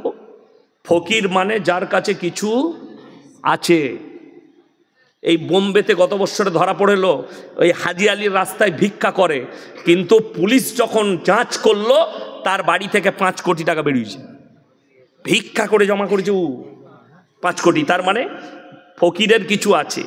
আর মিসকিন মানে নিঃস্ব, কিচ্ছু নাই, ইলেম বাজারে হাঁটে শুয়ে থাকে, তার কিচ্ছু নাই, লোকে পয়সা দিলে তার দিনে খাবারটা জুটে, এর নাম মিসকিন। আল্লাহ তাআলা বললে তারা মিসকিনকে খানা খাওয়াইতে উৎসাহিত করে না। আপনি রাস্তায় যাচ্ছেন ইলেম বাজারে, কোনো মিসকিন আছে, বাচ্চা ছেলে, তার কেউ নাই, সে নিজেই জানে তার বাপ মাকে, সে আপনার কাছে হাত পেতেছে, দাদা কিছু দাও, ভোগ লেগেছে, তার মাথায় হাত বুলিয়ে দোকানে নিয়ে গিয়ে পেট ভরে খাইয়ে দেন। মিসকিনকে খাওয়ানো হবে, তারা বলবে আমরা মিসকিনকে খানা খাওয়াইতাম না, তাই আল্লাহ আমাদেরকে জাহান্নামে পাঠিয়েছে। ওয়া কুন্না নাখুদু মাআল খাইদিন, এটা সবথেকে প্যাথেটিক এবং মারাত্মক। তারা বলবে অঙ্গীকার করে, আল্লাহ আমরা সেই দিনে, হে জান্নাতি ভাইয়েরা, আমরা দাড়ি টুপি নামাজি মুসল্লিদের মজাক উড়াতাম, আল্লাহ তাই জাহান্নামে পাঠিয়েছে। আপনি নামাজ পড়তে পারেন না, আল্লাহর কাছে কাঁদবেন, আল্লাহ নামাজই করো, কিন্তু দাড়ি টুপিওয়ালাদের মজাক কেউ উড়াবেন না। জোরে বলুন ইনশাআল্লাহ। যারা বেনামাজি তারা নিয়ত করলেন নামাজ পড়ব। আমাদের মায়েদের সমস্যা কি? জীবনে কোরআন পড়ে না, খালি রোজার মাসে পড়বে। ঠিক বললাম না ভুল বললাম? আচ্ছা, কাঁসা পিতলের জিনিস জানেন? আচ্ছা, ব্যবহার করলে চকচক করে না ভরে রাখলে? কথা বলেন। ব্যবহার করলে চকচক করে। কোরআন এমন এক মুকাদ্দাস কিতাব, এই আলেমদিকে জিজ্ঞেস করুন, কোরআন যে যত বেশি পড়বে আস্তে আস্তে আল্লাহ তার দিলেতে গেঁথে দিবে। অনেক মানুষ আছে যার সূরা ইয়াসিন মুখস্থ হয়ে গেছে, মুসল্লি, সূরা কাহাফ মুখস্থ হয়ে গেছে, পড়তে পড়তে সূরা রহমান মুখস্থ হয়ে গেছে। কেন? যত পড়বে আস্তে আস্তে আল্লাহ দিলে গেঁথে দিবে। খালা জীবনে কোরআন পড়ে না, ও পয়লা রমজান মাথা ধুইয়ে গোসল করে সকালবেলায় দুপুরে রান্না করে এরপর কোরআন পড়তে বসেছে। আলহামদুলিল্লাহ বুঝে করগা। আর আমাদের দেশে জান্নাত খুব সহজ। পুরো রমজান মাস কোরআন পড়লো, 27 রমজান হাফেজ সাহেবদের বাজার লাইকে। হাফেজ সাহেবরাও চিন্তায় পড়ে যায়, আমরা ইমামরা, যে আল্লাহ দোয়াটা কি করে করব। কেন বলুন তো? আমার বাপের নামে 1 খতম 20 টাকা দোয়া করে দিবে। গোটা গাঁয়ের মেয়েরা দিচ্ছে, এরপর 500 মেয়ে দোয়া করতে দিলে হাফেজ সাহেবকে পাইকিরি দোয়া করতে হবে না? হবে না? আর রব্বানা আতিনা ফিদ দুনিয়া হাসানাতাও ওয়া ফিল আখিরাতি হাসানাতাও, আল্লাহ যতজন টাকা দিয়েছে দোয়াকে কবুল করে লে না, বিনা হরকতে হয়ে গেল, যা চল যা। কত দুঃখ, আপনি কোরআন পড়েছেন, আপনি নিজে দোয়া করতে পারেন না, হাফেজ সাহেবের উপরে ভরসা। কষ্টটা ওই জায়গায়। কোরআনটা শুধু রমজান মাসে পড়ার জন্য নয়, কোরআনটা মানুষ মারা গেলে খতম করার জন্য নয়, কোরআনকে অবতীর্ণ করা হয়েছে আজকে মুসলমান ইসলামটা বুঝেনি।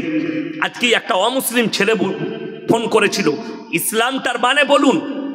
তার বাড়ি আপনার এই পানাগড় না বর্ধমানের মধ্যেখানে। আমি জিজ্ঞেস করলাম, সকালে ফোন করবো, আমি গাড়িতে যাচ্ছি। তাকে বললাম, তাকে এতটুকু বললাম, মাথা থেকে পা পর্যন্ত পরিপূর্ণ একটা জীবন ব্যবস্থার নাম ইসলাম। কথাটা বুঝে এসছে? মুসলমান হযরত আদম আলাইহিস সালাতু ওয়াস সালাম সনাতনী ছিল না মুসলমান ছিল? কথা বলে না? মুসলমান। যতগুলো নবী পয়গম্বর সবাই মুসলমান, কিন্তু আল্লাহ তাআলা আখরি নবী জনাবে মুহাম্মদুর রাসূলুল্লাহ, সকলে বলুন সাল্লাল্লাহু আলাইহি সাল্লামের কাছে এসে দ্বীনকে পরিপূর্ণ করলেন এবং কোরআনে বললেন ইন্নাল্লাহা ইনদাহু আলাল ইসলাম। পৃথিবীতে যতগুলো ধর্ম আছে একটাই আল্লাহর কাছে মাননীয় ধর্ম, সেটার নাম হচ্ছে ইসলাম। আর ইসলাম মানে হচ্ছে পরিপূর্ণ জীবন ব্যবস্থা, যে জীবন ব্যবস্থা রাসূল আকরাম সাল্লাল্লাহু আলাইহি সাল্লামের আখলাক চরিত্র কোরআন এবং হাদিসের দ্বারা পরিচালিত। আপনি ভাববেন না ইসলাম আপনার ঘরের জায়গির, আপনি মন মতো চালাবেন। বেঈমান কাফেররা ঠান্ডা মাথায় মেহনত করেছে, আমরা নাকাম হয়ে গেলাম। আখরি জামানায় রাসূল আকরাম সাল্লাল্লাহু আলাইহি সাল্লামের হাদিস, আখরি জামানায় বর্বরতার যুগের পাপগুলো মডেলিং হয়ে ফিরে আসবে, যেটা রুখতে পারা যাবে না। পৃথিবীর শ্রেষ্ঠ মুফতি যিনি, তিনার নাম বর্তমানে মুফতি তাকি উসমানী, পাকিস্তান। 2 মাস আগে একটা বড় কনফারেন্স হয়েছিল পাকিস্তানের মাটিতে, বিভিন্ন দেশের স্কলাররা ছিলেন সেখানে। তিনি বক্তব্য রাখতে গিয়ে চোখের পানি ফেলিয়ে বললেন, ভাই पूरे आलम में क़यामत से पहले पूरे दुनिया में हराम औलादों से भर जाएंगे, इसे रोक नहीं सकते। दुनिया का कोई मौलवी, कोई तबलीग वाला, कोई मदरसा वाला इसे रोक नहीं सकते, क्योंकि ये मेहनत तो बड़ी आज से 100 साल पहले शुरू कर दिया। किसने? काफिरों ने, मुशरिकों ने और यहूदी नसारों ने बहुत पहले शुरू कर दिया, और उन लोग कामयाबी हासिल की, हम कामयाबी हासिल नहीं कर पाए। हिंदुस्तानेर माटीते পরকিয়াকে লিগেল করে দেওয়া হয়েছে, সুপ্রিম কোর্ট রায় দিয়েছে পরকিয়া লিগেল। ভারতের সুপ্রিম কোর্ট রায় দিয়েছে সমকামী হিন্দুস্তানের মাটিতে লিগেল। আমাদের হাজার কত মুসলিম ছেলে ভারতবর্ষের ছেলে মেয়ে তারা সমকামিতে লিপ্ত হয়েছে। তার কারণ তাদের মা বাবা। আজকে যারা বসে আছেন, যাদের সন্তানরা বালিগ হয়ে গেছে, 12 বছর পেরিয়ে গেছে, 18 হয়ে গেছে, 20 হয়ে গেছে, 25 হয়ে গেছে, নামাজ পড়ে না, তার মা বাপ তাদেরকে নামাজের জন্য তাকিদ করে না, সেই ছেলেটা একা জাহান্নামে যাবে না, অপরাধী হবে না, তার মা বাবাও অপরাধী হবে। ছেলে একদিন টিউশন কামাই করলে মা তাকে বেত্যাঘাত করে। ছেলে মেয়ে যদি একদিন টিউশন না যায়, মা তার উপরে অত্যাচার করে যে তোমাকে ভাত দেবো না, টাকা দিয়ে টিউশন রেখেছি, কিন্তু মেয়ের বয়স 18 হলো, একদিনও তুমি নামাজের দাওয়াত দাওনি, তোমার মতো মা রেডি হও, তোমার জন্য জাহান্নামটাই যথেষ্ট হবে। তোমার মেয়ে তোমাকে জাহান্নামে নিয়ে যাবে, তোমার সন্তান তোমাকে জাহান্নামে নিয়ে যাবে। তুমি নামাজের তাকিদ করতে পারলেন না। মুসলমান দাবি করছে হারামখোর, অথচ নামাজ পড়ে না। মুসলমান দাবি করছে, অথচ আলেমদের বিরোধিতা করে, কোরআনের বিরোধিতা করে। আপনি তাকে মুসলমান কি করে ভাবলেন? আমি চ্যালেঞ্জ ছুড়ে বলে গেলাম, যারা কোরআনের বিরোধিতা করবে, যারা রসুলের বিরোধিতা করবে, যারা আল্লাহর বিরোধিতা করবে, তারা কখনো মুসলমান হতে পারে না। তারা মুশরিক, তারা বেঈমান, তারা কাফের। সে যদিও মুসলিম ঘরে জন্ম নেয়, মুসলমান ঘরে বসবাস করে, তারপরেও তাকে মুসলমান বলা যাবে না। এটা লেখে নিয়ে যান। বেঈমান কাফেররা কত ঠান্ডা মাথায় কাজ করেছে বলে দিই। তারা নাম রেখেছে ভ্যালেন্টাইন ডে, 14ই ফেব্রুয়ারি, কাজ হচ্ছে জিনা করা। আমরা বলিনি, মিডিয়ারা বলছে কলকাতায় একদিনে 26,000 খালি নিরোধ বিক্রি হয়েছে কন্ডম জিনা করার জন্যে। আপনি বোলপুর টাউনের মেডিকেল যেগুলো আছে, মেডিকেল স্টোর, তাদের কাছে সমীক্ষা করুন যে তোমার কত প্যাকেট নিরোধ বিক্রি হয়েছে, ওরা বলে দিতে পারবে।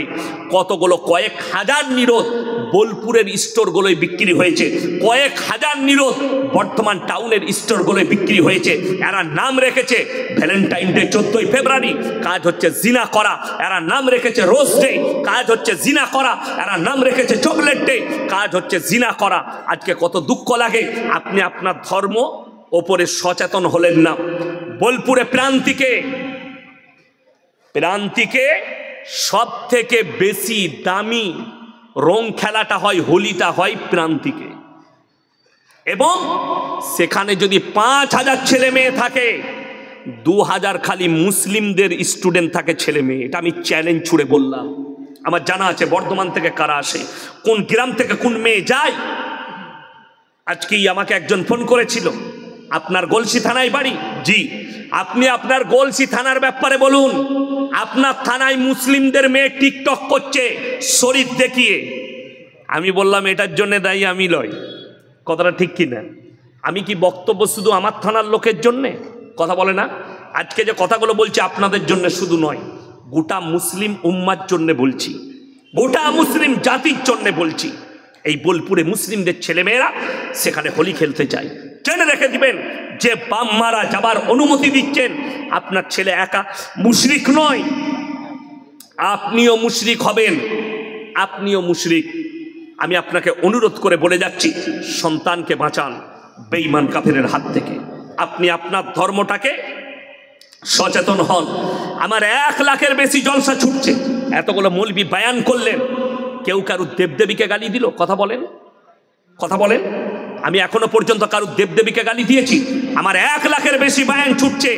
কোনো আল্লাহর বান্দা, কোনো হিন্দু ভাই, কোনো দলিত ভাই, কোনো শিক্ষিত ভাই যদি একটা ক্লিপ বার করতে পারেন যে আপনি অমুক দেবদেবীকে গালি দিয়েছেন, বরঞ্চ আমরা মৌলবীরা বক্তব্য দিলে বলি, ওয়ালা তাসুব্বুল্লাযীনা ইয়াদউনা মিন দুনিল্লাহি ফায়াসুব্বুল্লাহ আদওয়াম বিগাইরি ইলম। তোমরা তাদের দেবদেবীকে গালি দিও না, তাদের ধর্মকে গালি দিও না যারা আল্লাহ ব্যতীত অপরের উপাসনা করছে। আমার ভাই, আমার বন্ধুগণ, তারা অজ্ঞাত অবস্থায় তোমার আল্লাহকে গালি দিলে তোমার ক্ষতি হবে। আমরা নিষেধ করি। অপরন্ত আপনাকে আমি অনুরোধ করে বলে যাচ্ছি, আজকে আমি ইয়াসিন জলসা করতে এসেছি। আব্দুল হাফিজ ভাই আমাকে চিনে, ভালো কথা। আপনাদের মধ্যে যদি কেউ বলেন আপনার পরিচয় কি, আমি আমার আব্বার নাম নেব না মায়ের? আব্বার। আমি যদি আব্দুল হাফিজ ভাইকে বলি আপনার ফুল পরিচয় কি, উনি ওনার বাপের নাম বলবেন না মায়ের? বাপের। বাবা যদি কারো মারা যায় তাও কি বলে আমি মৃত অমুকের ছেলে, ঠিক কিনা? মায়ের নাম কেউ লাই না। কেন? আল্লাহ তাআলা ইনসানের যে পরিচয় ঘটিয়েছে এটা বাপের তারা। আপনাদের এখানে ছাগল আছে না নাই? আচ্ছা, ছাগলের ছানা হলে পাঁটার ছানা বলেন না ছাগলের? হাসছেন, কার ছানা বলেন? ছাগলের। গায়ের বাচ্চা হলে ষাঁড়ের বাচ্চা বলেন না, গায়ের বাচ্চা। আল্লাহ তাআলা জানোয়ারের পরিচয় ঘটিয়েছে মায়ের দ্বারা, আর ইনসানের পরিচয় হচ্ছে বাপের দ্বারা।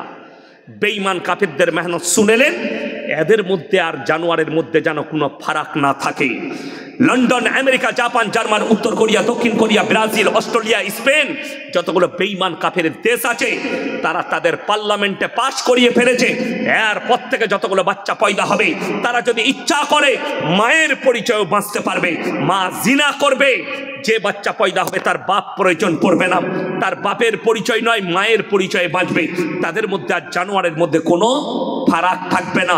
আর আল্লাহর কসম খেয়ে বলছি, ইসলামে হারাম করা হয়েছে কোন জিনিসকে? ওয়ালা তাকরাবুজ জিনা ইন্নাহু কানা ফাহিশা ওয়া সা সাবিলা। ব্যভিচার করা তো দূরের কথা, যে রাস্তায় ব্যভিচার হয় সে রাস্তার ধারে পাশে তোমরা যাতায়াত করো না। বর্তমানে সব থেকে দামি পতিতালয় এগুলো হচ্ছে পার্কগুলো। একটা টাউনে পার্ক করা হয়েছে, আমভাবে জিনা চলছে। রাসূল আকরাম সাল্লাল্লাহু আলাইহি সাল্লামের হাদিস, কিয়ামতের পূর্বে রাস্তাঘাটে এরা কুকুরের মতো জিনা করবে। কষ্টটা কোথায় বলে দিই, আপনি শুনে যান, আপনার দিমাগ খুলে যাবে। আমরা যে দেশটায় বাস করছি, তাদের পরিকল্পনা মুসলমানদের যেটুকু ঈমান বেঁচে আছে এই মৌলবীদের কারণে বেঁচে আছে, এই মাদ্রাসা মসজিদের জন্য বেঁচে আছে। এইগুলোকে গুঁড়িয়ে দাও, এদের ঈমানকে আরো তাড়াতাড়ি ধ্বংস করা যাবে। জলসা বন্ধ করে দাও, ঈমান ধ্বংস হয়ে যাবে তাড়াতাড়ি। এটা কাদের প্ল্যান? বেঈমান কাফের মুশরিকদের। তা না হলে বলে দিই, মুসলমানদের মেয়ে হিজাব পরে বোরকা পরে স্কুলে গেলে, কলেজে গেলে তাকে কেস লড়তে হয় কোর্টে গিয়ে। আমি ভারতের সুপ্রিম কোর্টের কাছে জানতে চাই, ভারতের কোর্টগুলোর কাছে জানতে চাই, যারা জজ সাহেব বসে আছে হিন্দুস্তানের মাটিতে কুম্ভ মেলায়, অমুসলিম ভাইদের অনেক ন্যাংটো সাধু ঘুরে বেড়াচ্ছে, তাদের কাছে লোকে আশীর্বাদ নিচ্ছে। ঠিক বললাম না ভুল বললাম? যাই হোক, তিনারা তিনাদের ধর্ম পালন করছেন, আমি জানি না, আমি কুর্তি করছি না, কিন্তু কষ্টটা কোথায় জানেন? একটা ধর্মের মানুষ ন্যাংটো হয়ে সাধু সেজে ঘুরবে, সে তার ধর্ম পালন করছে, কিন্তু একটা মুসলিমদের মেয়ে নিজের শরীরকে ঢাকলে তাকে কোর্টে কেস লড়তে হবে। দুঃখটা এই জায়গায়। সুযোগ কে দিয়েছে? আপনি দিয়েছেন। আপনাকে যদি জিজ্ঞেস করি, ইলামবাজার টাউনে আপনি যদি সকালবেলায় যান আর আপনার বাচ্চার লেগে চকলেট কিনতে যান, চকলেটটা যদি কাগজ থেকে বার করে 1 টাকা দামি চকলেট প্লেটে করে কেউ বিক্রি করে, সেই চকলেট কিনবেন? কথা বলে না? চকলেট আপনি কিনবেন না। কেন? এতে মাছি বসেছে আর ময়লা পড়েছে, আপনি ওই চকলেট কিনবেন না। ওই চকলেটটা খুলে বিক্রি করার কারণে আপনার ইজ্জত নষ্ট হয়ে গেল। একটা 1 টাকা দামি চকলেটের ইজ্জত আপনার কাছে আছে, কিন্তু আপনার বিটির ইজ্জত আপনার কাছে নেই, আপনার বিবির ইজ্জত আপনার কাছে নেই, আপনার মায়ের ইজ্জত আপনার কাছে নেই। ইলেম বাজারে কেউ যদি কলাগুলো ছিলে বিক্রি করে, সেই কলাগুলো আপনি কিনবেন? কেন কিনবেন না? তার কারণ একটাই, মাছি বসেছে, ধুলো পড়েছে, এটার দ্বারা ক্ষতি হতে পারে, তার ইজ্জত নষ্ট হয়ে গেল কলা ছিললে। আর তোমার মা বেপর্দা ভাবে ঘুরবে, তোমার বিটি বেপর্দা ভাবে ঘুরবে। বেঈমান কাফেরদের মেহনত তো এইটাই। রাসূল আকরাম সাল্লাল্লাহু আলাইহি সাল্লাম বললেন, তোমরা পুরুষরা টাকনুর ওপরে কাপড় পরবে। বেঈমান কাফেররা যতগুলো প্যান্ট তৈরি করেছে সব টাকনুর নিচে। ঠিক বললাম না ভুল বললাম? কিনতে যান ইলাম বাজারে, প্যান্ট পরছে টাকনুর নিচে, একদম এইখানে ঝুলে আছে। আমি গত বছরে মুম্বাই যাচ্ছিলাম, তো আমার ফ্লাইটের টিকিট ছিল, তো আমি মনে মনে চিন্তা করলাম, ভাই তাড়াতাড়ি যাই। আমি বোর্ডিং পাস করাচ্ছি, দাঁড়িয়ে আছি, তো আমার সামনে একটা বিহারিদের মুসলিমদের ছেলে এমন একটা প্যান্ট পরেছে, পেছন থেকে দেখে মনে হচ্ছে খুলে পড়ে যাবে। আমি বললাম, ভাইয়া থোড়া উপর করো, পিছে গড়বড়ি হয়ে যায়গি। সে আমাকে বললে, হজরত ये डिजाइन है। মানে সালা ऐसा भी डिजाइन का पैंट निकल चुका है। তো আমি চিন্তা করলাম, এই ছেলে যদি এই প্যান্ট পরে মসজিদে নামাজ পড়তে ঢুকে, তার পেছনে যদি কেউ থাকে, ও তো সিজদায় গেলে পেছনে যে আছে তার নামাজ হবে না। কেন? এই তো আলী বাবার গুফা দেখতে পাবে, নামাজ একবারই শেষ। বেঈমান কাফেররা চেয়েছে, কাজ হয়ে গেছে, এরা এই প্যান্ট পরছে। মহিলাদের জন্যে টাকনুর নিচে কাপড় পরতে হবে, রাসূল বলেছেন। আর বেঈমান কাফেররা সালোয়ার বার করেছে, প্রত্যেকটা মেয়ে এইখানে কাপড় পরছে। ঠিক বললাম না ভুল বললাম? স্বামীর মোটরসাইকেলে যাচ্ছে, বাপের মোটরসাইকেলে, গার্লফ্রেন্ডের মোটরসাইকেলে, এইখানে আবার অনেকজন কালো সুতো বেঁধেছে। বলছে এটা কেন বেঁধেছিল? বলে লজ্জা লাগবে না? গলায় বাঁধলো মরবি না, কে বুঝাবে এদিকে? এই সমাজটা অর্ধেক শেষ করেছে কারা? মায়েরা। হাদিসুন নিসাই, গত বছর মুর্শিদাবাদের রেজিনগরের একটা ছেলে ফোন করে বলছে, হুজুর আমাবস্যার রাতে কি বিয়ে করা যাবে? আমরা কেন রে? বলছে আমার দাদি বলছে যাবে না। আমরা দাদির ফতোয়াটাই মান করি না, কালো ছেলে হবে। কি বলবো? অন্ধকার আমাবস্যার রাতে কালো ছেলে হবে, বিয়ে করি। এ আজিব আজিব ফতোয়া। রবিবার বাঁশ কাটতে নাই, ফতোয়া কার? বলে ফুপুর না হলে দাদির। আল্লাহ মাফ করুন। সবাই নিয়ত করুন তো রমজানের 30টা রোজা রাখবো, জোরে বলুন ইনশাল্লাহ। আর একটা কথা বলে যাই লাস্টে, 3টে পৃথিবীর লোক তোমার কাছে হাত পাতলে জীবনে ফিরাবেন না। আমাদের সমস্যা কি জানেন? মাদ্রাসাওয়ালারা এলে অনেকজন অপমান করতে চায়, ভিক্ষুক এলে অনেকজন অপমান করে। আপনারা মনে করছেন ইলেমবাজার থানায় অনেক মাদ্রাসা আছে, অনেকজন বলে তাহলে এত মাদ্রাসাওয়ালা রোজ আসছে, কত দিবি বল দিগিনি? জেনে রেখে দিবেন, এখনো পর্যন্ত ইলেমবাজারে ইলমের দরজাটা খোলা আছে বলে আপনারা অনেকটা বেঁচে আছেন। আমার বর্ধমান টাউনে গেলে বুঝতে পারবেন, আপনি কলকাতা টাউনে গেলে বুঝতে পারবেন যে কি বর্বরতা চলছে। এই আলেমরা এলাকায় গ্রামে গ্রামে আলেম হাফেজ আছে বলে অনেকটা বেঁচে আছেন। আরও মাদ্রাসা পারলে করুন, পাড়ায় পাড়ায় মক্তব করুন, ছেলেদের ইমানকে বাঁচানোর জন্য, মেয়েদের। ফালিল ওয়ালিদাইনি ওয়াল আকরাবিন, তোমার কাছের গরিব যদি হাত পাতে তার হাতকে জীবনে ফিরাবে না। সকলে জোরে বলুন ইনশাল্লাহ। 1 টাকা যদি দান করতে পারেন, আপনি মনে মনে আল্লাহর কাছে কাঁদবেন, মসজিদে গিয়ে নামাজ পড়ে বলবেন, আল্লাহ গো তুমি আমাকে দেনেবালা বানিয়েছো, আমাকে হাত পাতনেবালা বানাওনি। আপনি যার হাতে দিচ্ছেন তার দিকে তাকিয়ে ভাববেন, ব্যক্তিটা আমি, দেনেবালা ওই ব্যক্তি। আপনার চোখ দিয়ে পানি আসবে। কেন? যাকে দেখছেন ওই হালতে, আমার আল্লাহ চাইলে পৃথিবীর শক্তিশালী ব্যক্তিকেও হাত পাতাতে পারে। পারে না? পারে না? যদি যাদের মনে হচ্ছে হবে না, তাদেরকে একটা দলিল দিয়ে যাচ্ছি। বাংলাদেশের প্রধানমন্ত্রী লাইভে এসে কাঁদছে, আমাকে ফাঁসি দিয়ে দাও। যে লোকটা আয়না ঘরে হাজার হাজার লোকের জানকে কতল করে দিয়েছে, সেই লোককে আল্লাহ রাস্তায় নিয়ে এসছে।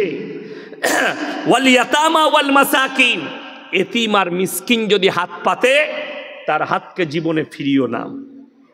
ওয়াবনা সাবিলি ওয়ালা তুবাদ্দিত তাবদীরা, আর মুসাফির যদি তোমার গ্রামে আসে তার ইজ্জত করো। আল্লাহ এই 3 জনের দোয়াকে কবুল করে নেয়। জোরে বলুন সুবহানাল্লাহ। মুসাফির এসছে, কোথা থেকে এসছেন? মাদ্রাসা থেকে, অমুক মাদ্রাসা থেকে। আচ্ছা ভাই থাকুন, আমার বাড়িতে শরবত খাবে। আমাদের দোষ কি বলুন তো? যদি দেখে মসজিদে 10টা মুসাফির আছে, ইফতারি লাগবে, ও আর আসরে নামাজ পড়তে আসবে না।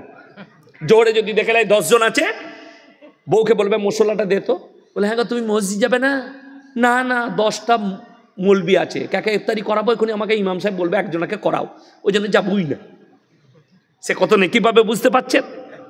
আরে ভাই, আপনি একটা খেজুর আর একটা কলা দিয়ে ইফতারি করবেন, 1 গ্লাস শরবত দিয়ে, আপনার মেহমানও সেটাই খাবে, আপনি 70 গুণ নেকি পাবেন। 70 গুণ নেকি পাবেন। আমার ভাই, আপনাদেরকে অনুরোধ করে বলছি, এই রমজান মাসে ইচ্ছাকৃতভাবে কেউ রোজা ছাড়বেন না। জোরে বলুন ইনশাল্লাহ। আমাদের দেশের কিছু লোকের রোগ আছে, এরপর আমি শেষ করব, সময় হয়ে এসছে। শেষ করে দিই নাকি? না না, আমার টাইম শেষ হয়ে আসছে। হ্যাঁ হ্যাঁ হোক, জেনারেটর মাল জুড়ে দিয়েছি, চলেই যা। অত সহজ নয়। আমাকে পয়নে 1টা বলেছে, 1টা বাজতে চললো, কালকে অনেক দূরে জলসা আছে। যাই হোক, আমি বলি, রমজান মাস এলে আমাদের অনেক লোকের রোগ বেরোয়, পেটে বাজে, নাহলে পেটে পাথর হয়। আমার একটা ফুপুইতো ভাই হয় সম্পর্কে আমার গ্রামে, একদিন রোজার আগে, এই বছর আগের বছরে এসে বলছে, মামা আমার না ডাক্তারে নিষেধ করেছে, পেটে পাথর হয়েছে, রোজা রাখা যাবে না। আমরা মোটেই রাখি না, কিন্তু শোন, লাইন আছে। এই যে গ্রামটায় এলাম, একটাই রাস্তা না, আরও আছে রাস্তা আছে। আল্লাহ তাআলা আরও রাস্তা রেখেছে। একটা গ্রামে ঢোকার জন্য যেমন অনেকগুলো রাস্তা থাকে, আল্লাহ তাআলা রাস্তা রেখেছেন। যদি তোমরা রোজা রাখতে না পারো অসুস্থতার কারণে, ফিদিয়াতুন তোআমু মিসকিন, তোমরা মিসকিনকে ফিদিয়া দাও। আপনি খুঁজলেন আপনার গ্রামে মিসকিন নাই, মাদ্রাসায় কোনো ছাত্র আছে, তাকে দিয়ে দেন। সে কি করবে? রোজা রাখবে, নেকিটা আপনি পাবেন। তাকে আমি বললাম অসুবিধা নাই। বললে ভাই কত করে লাগবে? আমরা তুই কিরকম খাস তুই জানিস? বলে আমি যা খাই মোটামুটি 150 হবে। আমরা হিসেব কর 4500। তাহলে তুই মাদ্রাসায় তালবিলিম আছে 10 জন, তো একজনকে করিয়ে দিবি, 4500 টাকা দিয়ে দিবি। বলে ঠিক আছে। প্রথম দিনই দেখছি সেহরি খেয়ে চলেইছে নামাজ পড়তে ফজরে। আমরা তুই যে বলি রোজা রাখতে পারবো না, বলে না না ভাই যা হবে রেখে দেবো। ওই যে টাকা বলেছি, টাকার নাম পাবাজি। ও দেখলে লোকে কেন খায়, আমি খাই। নাউজবিল্লাহ। আমার ভাই বাহানা দিও না। আমি গত বৎসরের বলছি, পেপারে একটা ফটো উঠেছিল, মানে আনন্দবাজার ছেপেছিল না বর্তমান, যে বর্ধমানে হাই রোডের গায়ে ফাগুপুরের কাছে পার্কিংয়ে একজন ইউপি ড্রাইভার, সে গাড়ির ওপরে মগরবের নামাজ পড়ছে ইফতারি করে। আর আমাদের দেশের ছেলেরা বলে আমি ডাম্পার চালাই বলে রোজা রাখতে পারি না। এটা মিথ্যা কথা এবং বাহানা। এই ধরনের কাজ করবেন না। কষ্ট হলেও রোজাটা রাখুন। আল্লাহ তাআলা আমাদের সকলকে কবুল করুক, আজকের রাত্রিকে কবুল করুক, আজকের জলসাকে আল্লাহ কবুল করেলে। আমার মায়েদিকে আমি অনুরোধ করব, কোরআনে আছে ওয়াদরিব খুমুরিহিন্না আলা জুনুবিহিন, হে নারী তোমরা পর্দা নির্ধারিত করো, তোমরা কোনোদিন ধর্ষিতা হবে না, লাঞ্ছিত হবে না, নিজেদিকে পর্দায় নিয়ে আসুন। আমার ভাই আপনারা আমার জন্য দোয়া রাখবেন, আমি আপনাদের জন্য দোয়া রাখি। হায়াত বাকি, মোলাকাত বাকি। তবে একটা কথা বলে যাই, 12টার বেশি জলসা করবেন না। বক্তারও নামাজ যাবে, শ্রোতারও নামাজ যাবে। আমার কতক্ষণ বলা হলো? আমি চেপেছি কটায়? কথা বলে না 11:45। আমার 1 ঘন্টা 5-10 মিনিট বলা হচ্ছে, তাই তো? আপনাদের কি মনে হয় আমি 2 ঘন্টার কমে কোথাও কথা বলি না? আমার বাঁধা টাইম 2 ঘন্টা, যখন চাপবো। কিন্তু আজকে আব্দুল হাফিজ ভাই আমাকে একটু রেস্ট দিয়েছেন, ওই জন্য শুকর আদায় করি। একটু কম বলতে হলো, আপনারা দোয়া রাখবেন। হ্যাঁ, আর 10 মিনিট আমি বলি একটা কথা, আমাকে যদি 9টায় চাপাতেন আমি 12টা বাজিয়ে ছেড়ে দিতাম। কি বুঝলেন? বেশি রাত্রি পর্যন্ত জলসা উচিত নয়। আগামীতে জলসা করবেন, আমাকে 9টায় চাপাবেন, আমি 12টায় শেষ করে দেবো ইনশাল্লাহ। 1 আর 3 ঘন্টা বলে দেবো। বুঝতে পেরেছেন? আমি আপনাদের মাইকে কথা বলি নাই, বক্স ফক্স ওয়ার যে মাইক ম্যান লাগাইছে আমার মাইকটা, ও দেখে নিয়েছে এটা মাইকটা কি আছে। আমি যদি সারা রাত কথা বলি আমার গলার আওয়াজ এতটুকু কিচ্ছু হবে না। ঠিক বলেছি তো মাইক ম্যান? হ্যাঁ, উনার যেটা পাওয়ার ছিল তার 5 গুণ পাওয়ার এটাই আছে। বাংলাদেশের বক্তারা এই মাইক্রোফোনেই কথা বলে, ওই জন্যে আমি নিজস্ব মাইক্রোফোন কিনে নিয়ে এসেছি। আমার গলা কোনো দিন ভাঙবে না। কি বুঝলেন? দেখেছেন আমার গলা ভাঙতে? দেখেন এক বক্তার গলা ভেঙে যায়, যার কারণ হচ্ছে ওই মাইক্রোফোন। ওইটার পাওয়ার হচ্ছে 550, এটার পাওয়ার হচ্ছে 3400 প্লাস। তাইলে 500 আর 3400 কত পার্থক্য হিসেব করেলেন? 5 7 35, ওইটা 7টার সমান এটা একটা। এটার পাওয়ার, আমি আরামসে কথা বলছি, দেখেছেন? আমি ঘেমেছি, ঘামি নাই, স্যাম্পেলভাবে কথা বলছি, অটোমেটিক ছুড়ে দিচ্ছে কথা। আমি কত দূর থেকে কথা বলছি, ওই জন্যে আমি এখনও কথা বলতে পারতাম। যাই হোক, আমি দোয়া করছি, দোয়া দিয়ে যাচ্ছি, আর মা বোনের দিকে অনুরোধ করছি, আপনার দিকে বলে যাচ্ছি, আলেমদের শ্রদ্ধা করুন, আলেমদের পাশে থাকুন, আর প্রত্যেকটা ভাই কোরআনের পক্ষে থাকবেন। জোরে বলুন ইনশাআল্লাহ। এই আলেমরা যেদিনে ডাক দিবে, জেনে রেখে দিবেন রসুলের জন্যে, কোরআনের জন্যে, ইসলামের জন্য আমাদের জান ও কুরবান আছে। সকলে জোরে বলুন ইনশাআল্লাহ। আমাদের ভারত সরকার তারা চেয়েছে, ওয়াকফ বিল এখনো পাশ করাতে পারেনি, দ্বন্দ্ব চলছে।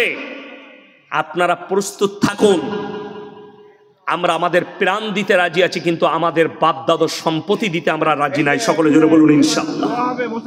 আমার ভাই আপনাদেরকে অনুরোধ করছি,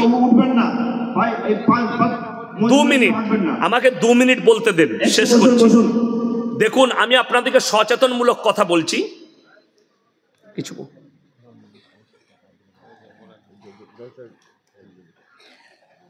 আমার ভাই, আমি আপনাদেরকে, আচ্ছা, উনার জলসা খরচের জন্য 500 টাকা দিয়েছেন। উনার আব্বা ইন্তেকাল করেছেন, আল্লাহ তাআলা উনাকে জান্নাতি করুক, বলুন আমিন।